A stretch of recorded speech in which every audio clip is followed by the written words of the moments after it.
PHP MySQL सीखने की series में आज हम देख रहे हैं जावास्क्रिप्ट का चैप्टर 2। जावास्क्रिप्ट में आज का टॉपिक है हमारा where to write JavaScript code, यानी हम जावास्क्रिप्ट की कोडिंग कहाँ पर लिखेंगे। इससे पिछले वीडियो में हमने जावास्क्रिप्ट का इंट्रोडक्शन पोर्शन देखा था। आइए पहले रिकॉल करते हैं कि हम इस कोर्स में क्या करने जा रहे हैं। हमारा ये कोर्स बेसिकली इसलिए है कि हम वेब एप्लीकेशन बना सकें। इस कोर्स में वो सारी चीज़ें पढ़ाई जाएंगी जो एक वेब एप्लीकेशन बनाने के लिए मिनिमम रिक्वायर्ड है, जैसे कि HTML, CSS, JavaScript, jQuery, PHP and MySQL। अभी हमने HTML और CSS के वीडियोस इस चैनल पे देखे होंगे और अब हम जावास्क्रिप्ट के वीडियोस देख रहे हैं। तो जावास्क्रिप्ट का ये चैप्टर 2 है। इससे पहले चैप्टर 1 में हमने जावास्क्रिप्ट का इंट्रोडक्शन देखा था, जिसमें बेसिक बातें देखी थी कि जावास्क्रिप्ट क्या है, कब बनी, उसकी थोड़ी हिस्टोरिकल बातें और जावास्क्रिप्ट का रोल क्या है। आज हम लोग देख रहे हैं कि जावास्क्रिप्ट को हम कहाँ और कैसे लिखेंगे। तो जावास्क्रिप्ट को लिखने के दो तरीके हो सकते हैं। एक तो हम उसी फाइल में लिखें जो HTML कोड कंटेन कर रही है, यानी HTML फाइल। दूसरा हो सकता है कि हम एक एक्सटर्नल फाइल में जावास्क्रिप्ट को लिखें। दोनों ही बातों को हम लोग समझते हैं। बेसिकली जावास्क्रिप्ट क्या कर रही है। जावास्क्रिप्ट के मैंने पिछले वीडियो में आपको बताया था 4 मेन काम होते हैं। एक तो ये इसका जो काम होता है वो होता है फॉर्म वैलिडेशन करना, या सर्वर पे रिक्वेस्ट भेजना, या फिर जो आपका पेज है उस पे जो एलिमेंट्स हैं उनको मॉडिफाई करना, उनको यूज़ करना, HTML एलिमेंट को कंट्रोल करना, या फिर कोई फंक्शनैलिटी ऐड करना। ये सारे काम जावास्क्रिप्ट के होते हैं, जिसको मैंने डिस्क्राइब किया था पिछले वीडियो में। अभी हमारे को समझना है कि अगर एक HTML फाइल के अंदर ही हम जावास्क्रिप्ट का कोड लिखें तो वो कैसे लिखना। अभी अगर आपको ये समझने में दिक्कत हो रही है कि जावास्क्रिप्ट का कोड करेगा क्या, तो अभी आप इसको बॉदर मत करिए। जावास्क्रिप्ट एक प्रोग्रामिंग लैंग्वेज है और ये प्रोग्रामिंग लैंग्वेज होने की वजह से जो भी हम C लैंग्वेज में भी प्रोग्राम्स बनाते थे उस तरह के प्रोग्राम्स हम इसमें बना सकते हैं और एक पेज काफ़ी डायनेमिक हो सकता है। इसलिए जावास्क्रिप्ट जिस पेज में एम्बेडेड होती है वो पेज हमारा डायनेमिक HTML कहला सकता है, यानी DHTML भी कहलाता है। बहरहाल हम अगर HTML फाइल के अंदर ही जावास्क्रिप्ट का कोड लिखना चाहते हैं तो हमें स्क्रिप्ट टैग का इस्तेमाल करना पड़ेगा। Script tag starting, script tag close. तो मैं एक एग्जांपल के ज़रिए आपको ये बात बता रहा हूँ। ये एक फाइल हमने बनाई home.html और इस फाइल के अंदर हमने बेसिक स्केलेटन लिखा हुआ है। HTML फाइल है तो इसके अंदर HTML की कोडिंग की गई है। HTML टैग लगे हैं स्टार्टिंग एंड क्लोजिंग, और इसके अंदर 2 और टैग्स हैं, हेड एंड बॉडी टैग। हम जानते हैं हेड टैग के अंदर हम कुछ हेडर इंफॉर्मेशंस रखते हैं जो पेज के बारे में रहती हैं, और बॉडी के अंदर हम एक्चुअल कंटेंट रखते हैं। तो यहाँ पर अगर हम स्क्रिप्ट टैग लिखने की बात कर रहे हैं, जावास्क्रिप्ट कोडिंग करना चाह रहे हैं, तो स्क्रिप्ट टैग हम हेड टैग में भी लिख सकते हैं और बॉडी टैग में भी लिख सकते हैं।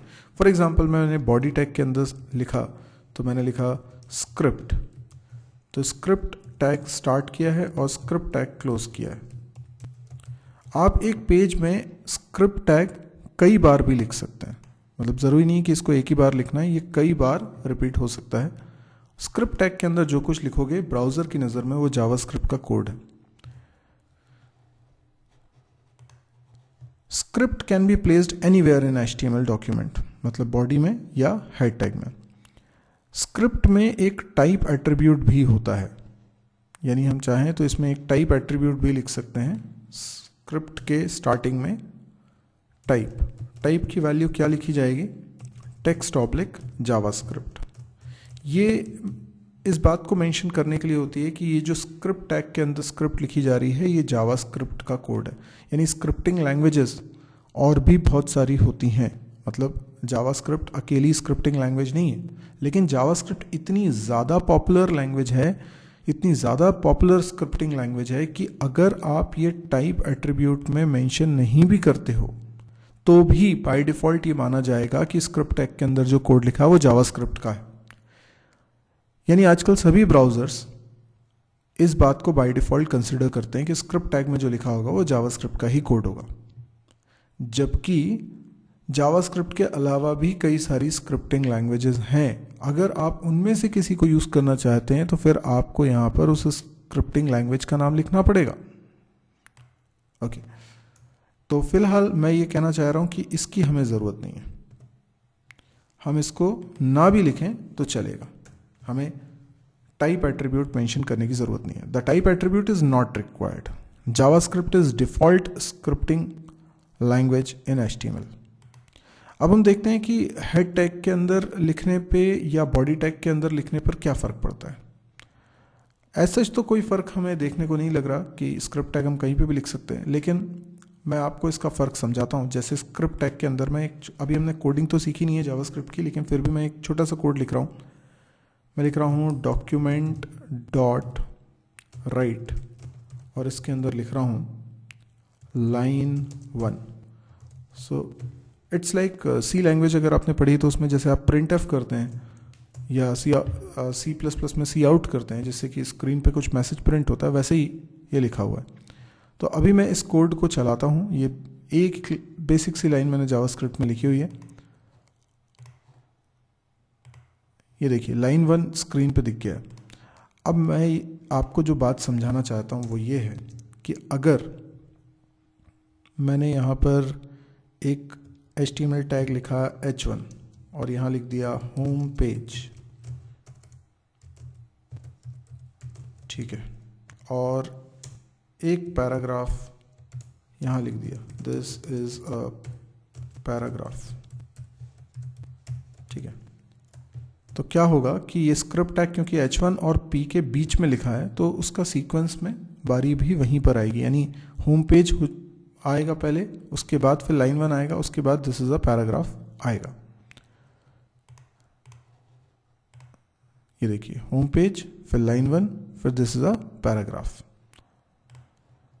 अगर मैं इस स्क्रिप्ट टैग को उठाकर हेड टैग के अंदर लिख दूंगा, ठीक है, सब कुछ कोड वही है लेकिन ये मैंने पहले लिख दिया। अब क्या होता है, अब ये पहले चल गया। तो अगर हम स्क्रिप्ट टैग को हेड टैग में लिख देंगे तो ये स्क्रिप्ट पहले चल जाएगी और बाकी का कोड HTML कोड बाद में चलेगा। अगर यही स्क्रिप्ट टैग में लास्ट में लिख दूं, बॉडी टैग में लास्ट में लिख दूं, तो ये लास्ट में चलेगी। तो हेड टैग और बॉडी टैग में लिखने में क्या फ़र्क है। अगर आप हेड टैग में लिखते हैं तो ये शुरुआत में चल जाएगी, और अगर अच्छा, कई लोगों को ये भी डाउट है कि अगर हेड टैग को हमने बॉडी टैग के नीचे लिख दिया तो क्या होगा। यानी ये पूरा का पूरा हेड टैग उठा के हमने बॉडी टैग के, वैसे तो कोई भी प्रैक्टिस में इस तरीका नहीं करता है, हेड टैग ही ऊपर लिखा जाता है फिर बॉडी टैग लिखते हैं, लेकिन मान लीजिए मैंने ऐसा कर दिया तो क्या होगा। तो ऑब्वियस सी बात है कि ब्राउज़र एक सीक्वेंस में ही चीज़ों को पढ़ता है, तो जो उसे पहले मिल रहा है उसको वो पहले एग्जीक्यूट करेगा। लेकिन नॉर्मल प्रैक्टिस में हेड टैग हमेशा कहाँ लिखा जाता है, पहले, और उसके बाद हम बॉडी टैग लिखते हैं। तो जब ब्राउज़र इस HTML फाइल को पढ़ेगा तो जैसे ही उसे स्क्रिप्ट टैग मिलेगा वैसे ही वो जावास्क्रिप्ट इंटरप्रेटर जो कि एक प्रोग्राम है उसको हैंड ओवर कर देगा चार्ज, और कहेगा कि स्क्रिप्ट टैग के बीच में जो कुछ लिखा है उसको रन करो, वो रन करेगा। उसके बाद फिर कंट्रोल वापस ब्राउज़र के पास आ जाएगा और ब्राउज़र बचे हुए कोड को चलाएगा। अगर हम स्क्रिप्ट टैग एक से ज़्यादा बार लिखना चाहते हैं तो हम एक से ज़्यादा बार भी लिख सकते हैं। जैसे मैं यहाँ पे लाइन 1 और यहाँ लाइन 2 लिख देता हूँ। स्क्रिप्ट टैग मैंने हेड टैग में भी लिख दिया है, बॉडी टैग में भी लिख दिया है, तो yes this is perfectly possible. तो ये मैंने किया, देखिए लाइन 1 पहले आ गया, यह हेड टैग में लिखा था मैंने, उसके बाद फिर H1 आ गया बॉडी टैग के अंदर, फिर स्क्रिप्ट टैग आ गया, उसके बाद पैराग्राफ आ गया। तो ये बिल्कुल हमको समझ में आ रहा होगा। ओके, अभी ये तो हमें समझ में आ गया। अब हम बात करते हैं कि एक्सटर्नल फाइल में अगर जावास्क्रिप्ट लिखते हैं तो वो कैसे लिखते हैं। पहले तो ये समझिए कि एक्सटर्नल फाइल में जावास्क्रिप्ट लिखने का मतलब क्या है।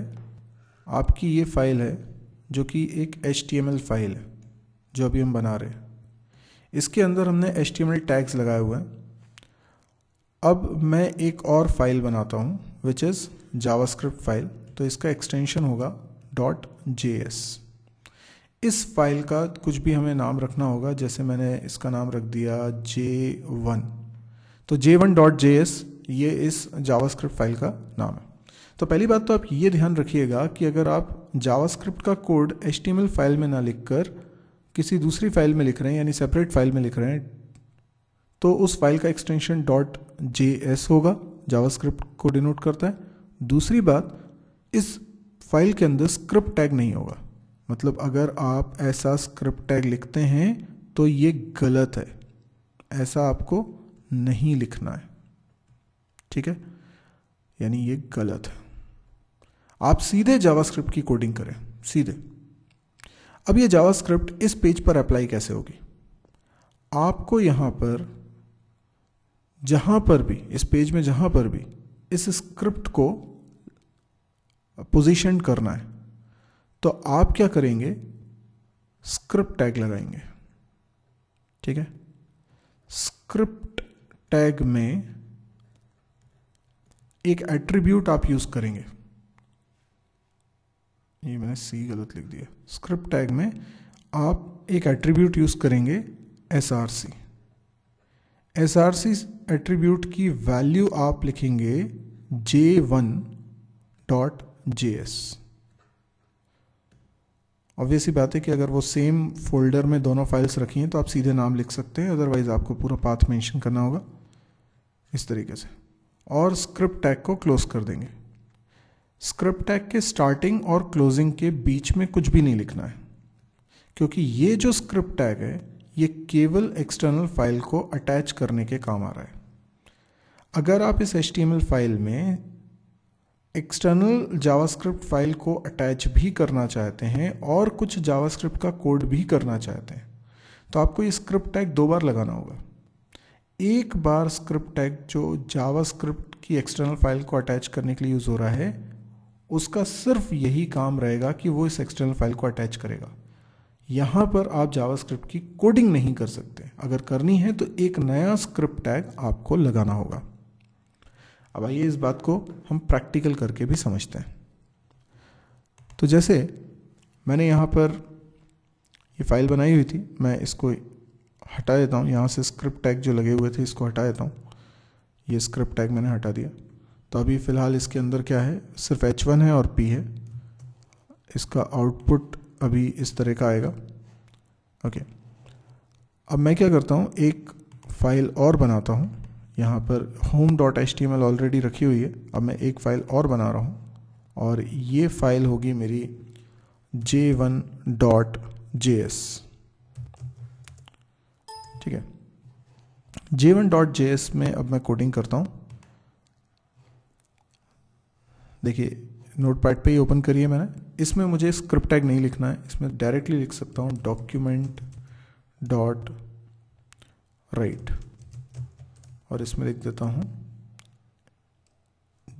जावास्क्रिप्ट इज प्लेस्ड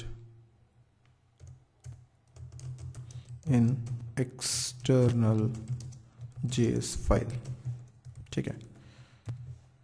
बस इतना सा कोड मैंने इसके अंदर लिखा हुआ है। अभी ये जावास्क्रिप्ट की फाइल तो चलेगी नहीं, इसको पहले मुझे अटैच करना पड़ेगा। तो अटैच करने के लिए मैं यहाँ पर लिख रहा हूँ स्क्रिप्ट टैग। तो मैंने लिखा स्क्रिप्ट और टाइप लिखने की मुझे ज़रूरत नहीं है, मैं सीधे लिख सकता हूँ src, जिसकी वैल्यू मुझे लिखनी है j1.js और स्क्रिप्ट टैग को क्लोज कर दीजिए। और ध्यान रखिए कि ये स्टार्टिंग और क्लोजिंग स्क्रिप्ट टैग के बीच में आपको कुछ नहीं लिखना है। अब आप बोलते हो कि मुझे जावास्क्रिप्ट का कोड और भी लिखना है इसके अंदर, तो फिर आप अलग से स्क्रिप्ट टैग बनाइए। फिलहाल इसको मैं रन करके आपको बताता हूँ।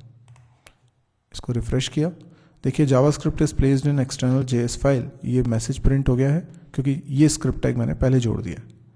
अब अगर मैं चाहता हूँ कि ये स्क्रिप्ट टैग 2 बार लिख दूँ, समझिएगा मैंने यहाँ पर 2 बार लिख दिया। क्या 2 बार लिखने से ये मैसेज 2 बार प्रिंट हो जाएगा?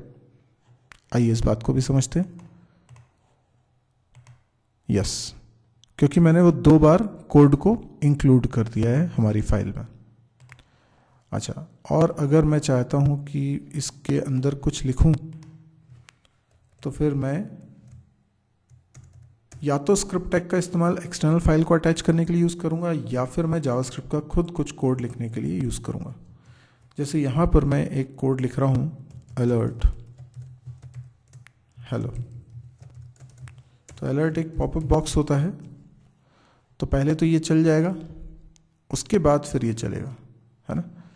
और जब ये चल जाएगा अलर्ट, उसके बाद ही ये H1 और P चलेंगे। देखिए मैं रिफ्रेश करता हूँ। सबसे पहले क्या हुआ, ये देखिए बैकग्राउंड में लिखा है जावास्क्रिप्ट इज प्लेस्ड, ये तो लिखा हुआ है ना। उसके बाद ये पॉपअप बॉक्स आ गया है जिसमें क्या लिखा हुआ है, हेलो। तो ये अलर्ट के कारण आया, और अभी ना तो H1 बना है ना P बना है। ओके कर दूंगा तो ये अलर्ट का काम फिनिश हो जाएगा। और जैसा कि कोडिंग में अलर्ट लिखा हुआ है, अभी ये वाला कोड चल रहा है। जब तक ये कोड, अब एक्चुअल में अलर्ट आगे हम पढ़ेंगे, जब तक मैं ओके प्रेस नहीं करूँगा तब तक ये अलर्ट का काम ख़त्म नहीं होगा। तो जैसे मैं ओके प्रेस करूँगा तो ये आगे का कोड प्रोसीड कर पाएगा ब्राउज़र, और तब जाके H1 और P की वैल्यूज़ आएंगी। तो मैं यहाँ पे ओके क्लिक कर रहा हूँ। देखिए उसके बाद ये होम पेज और दिस इज़ अ पैराग्राफ दिखाई दे रहा है। तो आई गेस ये तो सिंपली आपको समझ में आ गया किस तरीके से हम एक्सटर्नल फाइल को अटैच करते हैं।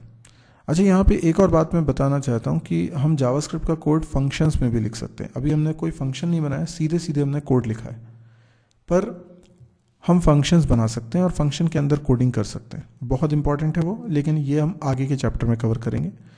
और हम इवेंट एट्रीब्यूट की वैल्यू के रूप में भी जावास्क्रिप्ट की कोडिंग कर सकते हैं, लेकिन उसके लिए इवेंट्स क्या होते हैं और इवेंट एट्रीब्यूट्स क्या होते हैं ये भी हम आगे के चैप्टर में कवर करेंगे। तो ये दो और जगह हैं जहाँ पे हम जावास्क्रिप्ट का कोड प्लेस करेंगे, जो कि हम आगे समझने वाले हैं। एनीवे, आपको इस कोड से समझ में आ गया होगा किस तरीके से जावास्क्रिप्ट का कोड लिखना है। यहाँ पे मैंने कोई स्क्रिप्ट टैग नहीं लिखे हैं क्योंकि ये एक्सटर्नल जावास्क्रिप्ट फाइल है। तो अब अगर आपको समझ में आ गया है तो वीडियो को आप लाइक करिए।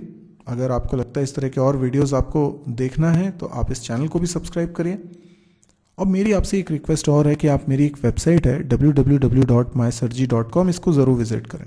इस वेबसाइट पे आपको ढेर सारे वीडियोस के लिंक मिलेंगे, यानी जो जो यूट्यूब पे आपको वीडियोस देखने हैं वो सारे इसमें मिलेंगे। मेरे एक से ज़्यादा चैनल्स हैं जिसमें C++, जावा, PHP, MySQL, DBMS, data structure, programming exercise, ये सब चीज़ें शामिल है। तो मेरी आपसे रिक्वेस्ट ये है कि आप इस वेबसाइट को एक बार देखिए, क्योंकि आपके काम का बहुत सारा कंटेंट इस वेबसाइट पे आपको इजीली ऑर्गेनाइज्ड वे में मिल जाएगा। इस वेबसाइट में और भी बहुत सारी यूज़फुल इंफॉर्मेशंस हैं। तो आपको अगर लगे कि ये वेबसाइट और ये वीडियोस यूज़फुल हैं आपके लिए, तो आप इसको शेयर ज़रूर करिए। देखिए, शेयर करने के पीछे दो कारण हैं। एक तो ये वीडियोस हिंदी में हैं, तो आप समझ सकते हैं कि ये बहुत लोगों के काम आ सकते हैं। दूसरा, ये फ्री ऑफ कॉस्ट है, इसमें कोई चार्ज नहीं है, तो हर कोई इसका लाभ ले सकता है। तो आप अच्छा काम ये करिए कि इसको शेयर कर दीजिए अगर आपको वाकई लगते हैं कि ये वर्थ हैं तो। Thank you.